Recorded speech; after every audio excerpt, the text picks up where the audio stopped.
What's up, everybody? Welcome to another video, and today we're gonna be watching. Well, damn. You're gonna be watching. What if Naruto was neglected and a prodigy? Said so. The maker of this is Soul Reaper Crew. So you can find him on freaking. You can find him on fanfiction.net or that. So basically, I don't know how long this video is gonna be. So let's go.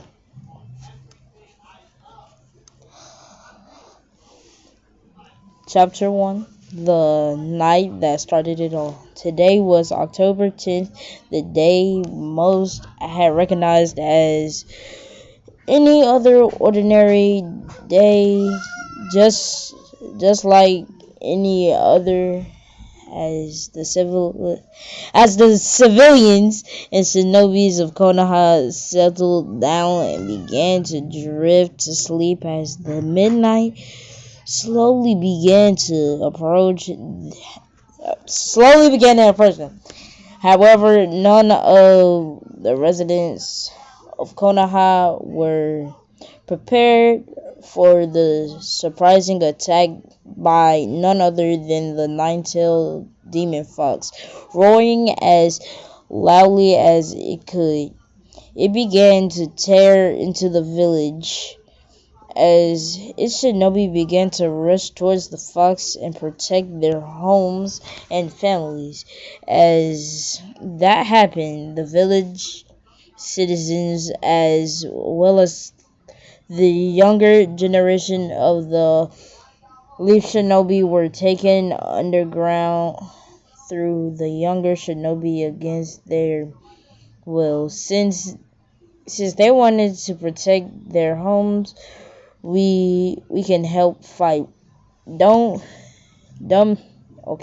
make just stand. What the fuck? We can help fight. Don't make just stand here. What the fuck? Don't make just stand here and watch a 17-year-old raven-haired girl in red eyes declare as a man of similar features stood a little in front of her, just out of reach of the barrier they were kept behind.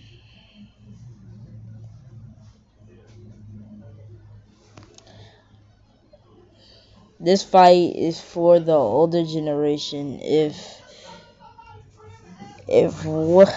we fail, then it will be up to you, the younger generation, to carry on our will of fire, and protect the village. Kurenai, he said, looking at the raven-haired girl, became a great Konoichi and even makes me a proud father and a proud grandfather. One day, he said, before he disappeared into a swirl of leaves, intent on joining the fight to protect the leaf from the from the rampaging Biju. Kurena shook a little angrily as her father left, and oh my god, I gotta sneeze.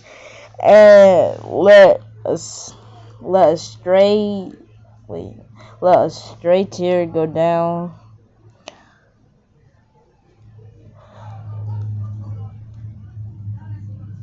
Let Ray's tear go down on her face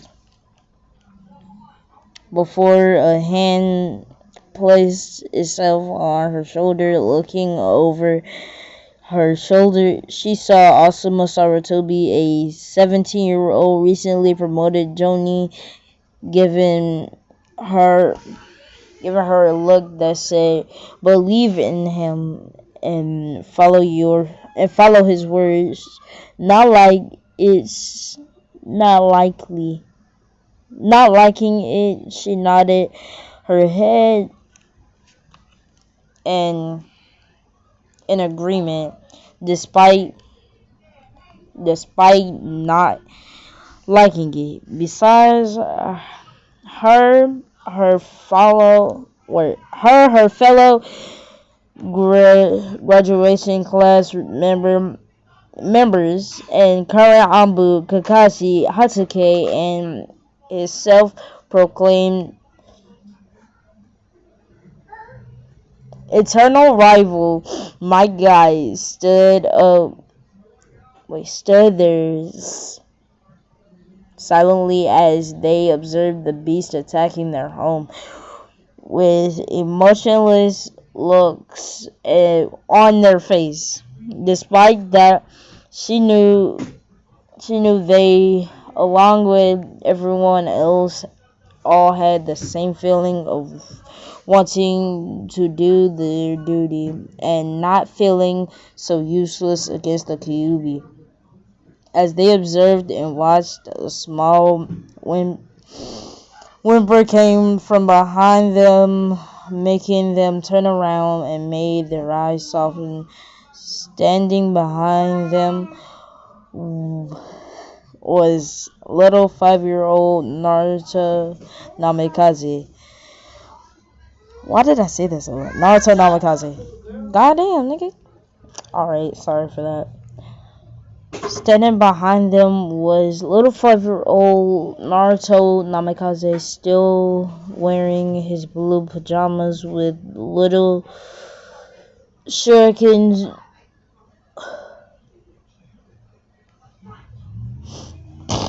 decorating around them, a little gray rod wrapping around him. He looked just like his father, the fourth Hokage, with his tan skin and blonde hair, and even had a similar personality to him,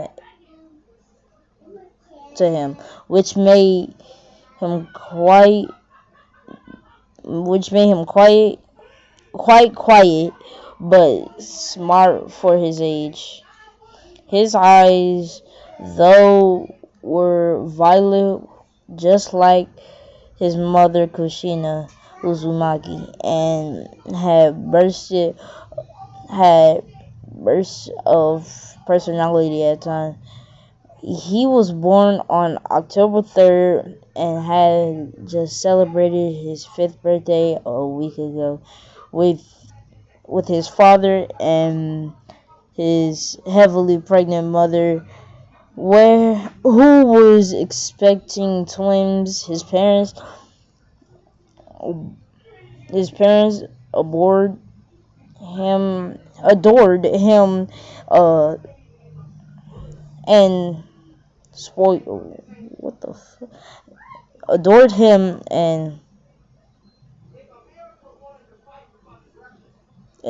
him to a degree. Though they were happy that Naruto never got ready. He was a very kind, fun-loving, though quiet little boy who in return loved his parents very much, especially his mother Kushina. He was very excited when he found out he was going to be a big brother, and had did his best to help his mother around the house and tried to cause her a little trouble and stress as he could. as a little trouble and stress. Sometime he even talked to his little siblings in his mother's tummy, which also made Minato and Cassina smile at him proudly. Where are Kachan and Tucson? What the fuck? Why I say Kachan and Tucson? Yeah. Where he asked as he watched the fox destroy his homes, shifting in his spot a little nervously. Kurenai went down to her knees and picked him up into her arms, smooth, trying to soothe him. Your Kachan and Tucson will be okay, Naruto. Remember, your Tucson is the strongest in the village, and your mother is no pushover either. Kushina said. Kakashi said, trying to lift the boy's spirit, but Kachan has a little baby and my little brother and sister in her tummy. What if she's getting hurt? That won't happen, Naruto. I'm not saying that won't happen, Naruto. I'm not saying that. Your Tucson will let any harm come to them. You have my word, she said. As Naruto nodded and watched as he nuzzled into the older girl's neck. The rest was silent, and they continued to watch as the shinobi of the village tried to push the Kyuubi away, but were getting thrown away effortlessly by the fox. Just as it looked like the Ninetales was going to storm forward, a large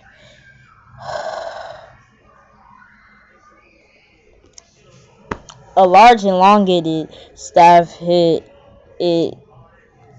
What the fuck? Staff hit it square in the stomach. Slowly started pushing the Ninetales away and out of the village.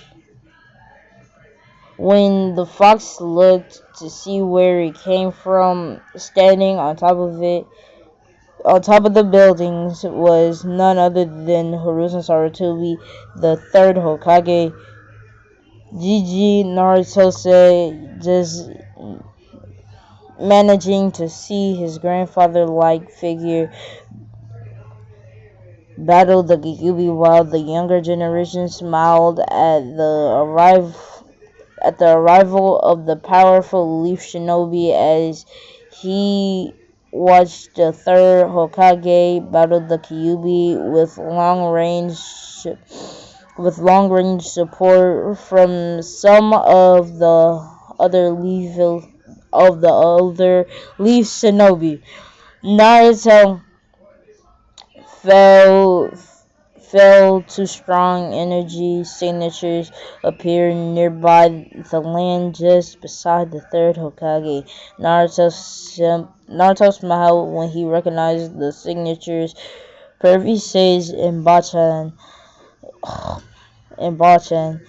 are here, he said, as Kurenai, Kakashi, Asuma, and Guy looked at him in confusion, not entirely sure what he was talking about. As soon as they did, two large plumes of smoke appeared in front of the Kyuubi, revealing a large white slug with blue stripes going down its back, and a large purple frog with a shield and a Suzumade Susamate is in on top of their heads, none other than Jiraiya and Tsunade, two of the Leaf Village Sanin. When they saw Jiraiya and Tsunade begin battling the Kyuubi, the four younger Shinobis look at Naruto in surprise. How did he know they were there? I did not even sense them. They all thought, but left it alone. Now, for now, and we'll get back to it later. We're stopping at 20 minutes. That's my limit. Jiraiya Tsunade Chan Saratobi greeted a, a, a little out of breath as the two Sani nodded towards him. Signing if the Kyuubi is here. Since if the Kyuubi is here, I can only guess something went wrong with Kushina while she was in labor.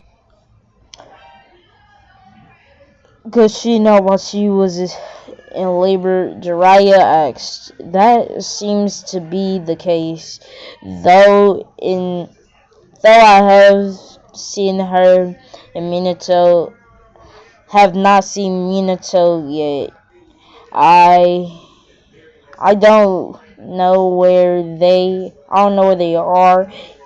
He he bro. We have to keep the Kyuubi away no matter what. He says, stealing his voice as they both nodded. However, just as the fox was about to launch a attack towards them, Minato appeared above then disappeared with the Kyuubi in a yellow flash away from the village, making everything suddenly going quiet. Where did they go? Tsunade asked as they began to scan the area before they saw a large explosion a few miles out from the village. There Jiraiya said, before the three Hokage level shinobi began running as fast as they could towards the site, with the summonings following after. The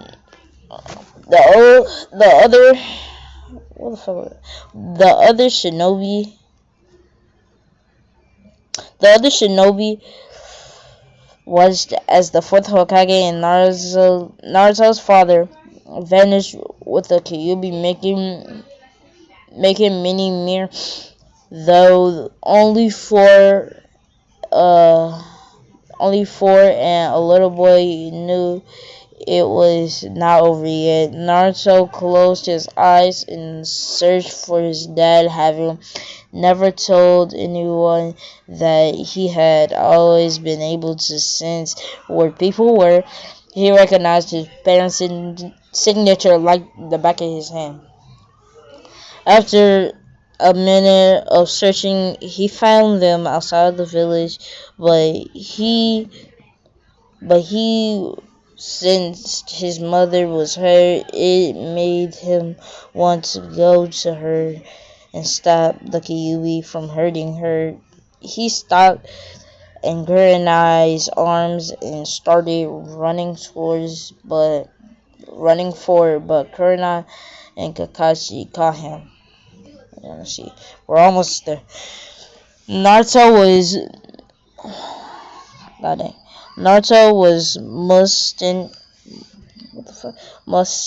Naruto, you mustn't, just because the Kyuubi is not there does not mean it's still not dangerous, Kakashi urged, but the little blonde struggled as Kurenai him gently against her chest despite his wiggling, but I have to.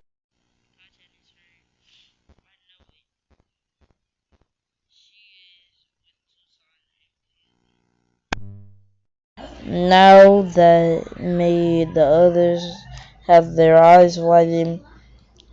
He he can sit that far away, they thought, since they knew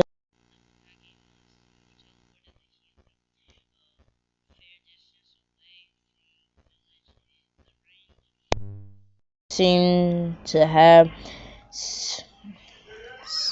sensing people